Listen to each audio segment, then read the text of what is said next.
Worship that transforms asks us to continually interrogate ourselves about where is it that we are capitulating to culture instead of submitting ourselves to the word and the way of Jesus. As we begin to do that, we begin to experience a transformation and a renewal of our mind, Scripture tells us. There are so many places, Christians, I think, when I think about myself, where I wonder how much do I fit in with my culture without even noticing it. The early church was called peculiar. They were strangers. They did things really, really different than the rest of the world. And we don't like to be countercultural. We like to have our own ideas and our own prerogatives.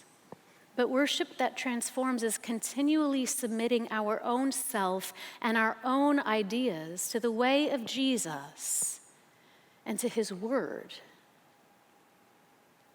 And over and over and over, we take our self and we submit it to the way of Jesus and to his word.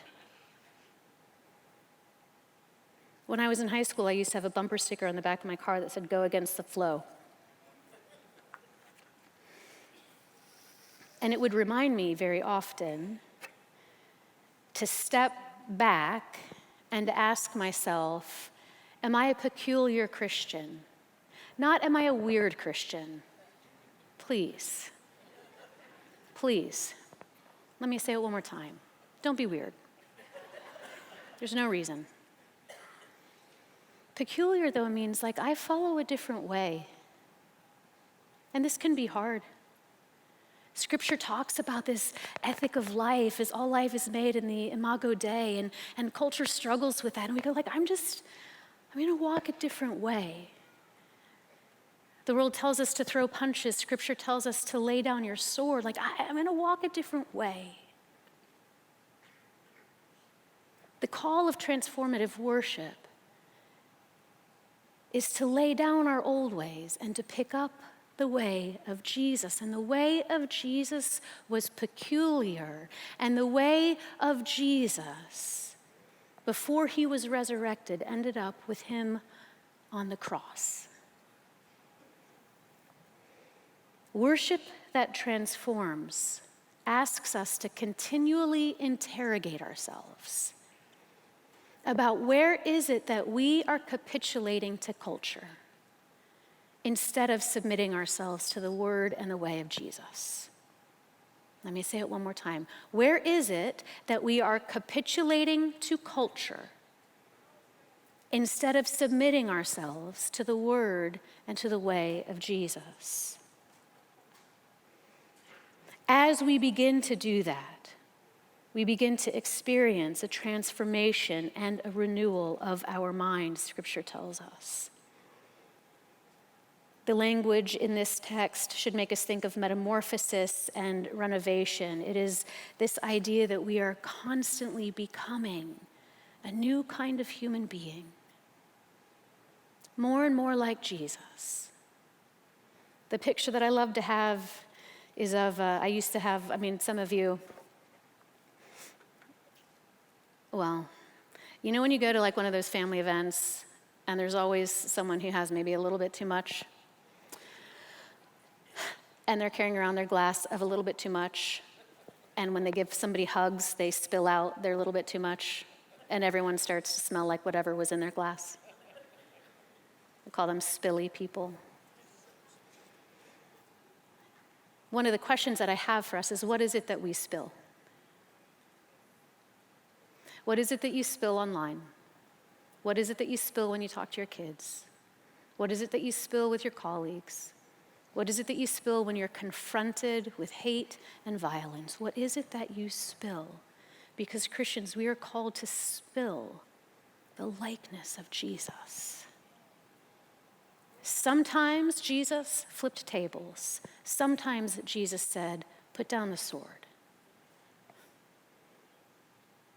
And so we're only going to know how it is to be like him as we are transformed, and this is where the text ends, is that as we do this work, as we offer our whole selves to him as a living sacrifice, then this worship that transforms bears the fruit of discernment. Then you will be able to test and approve what God's will is, his good, pleasing, and perfect will.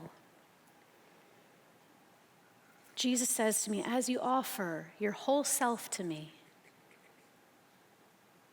as you're willing to make sacrifice and lay down your old way and pick up your new way, as you do this in light and in view of my mercy, as you practice this over and over and over, then you will actually begin to gain my mind. You will become a discerning, mature Christian, which is what the world needs right now. Discerning, mature Christians. Let me end with this.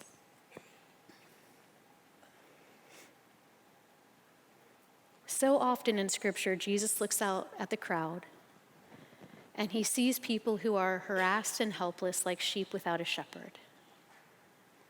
And then what is it that he does? Number one, he has compassion.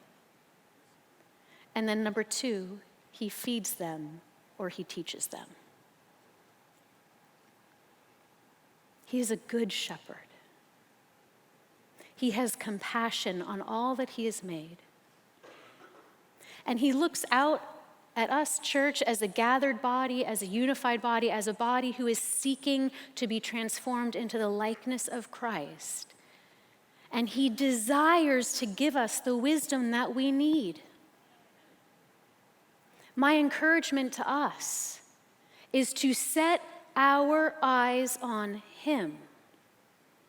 And in a very practical way, for many of you, what that means is get off algorithmically driven social media. I am watching people. This is a profound pastoral concern I have.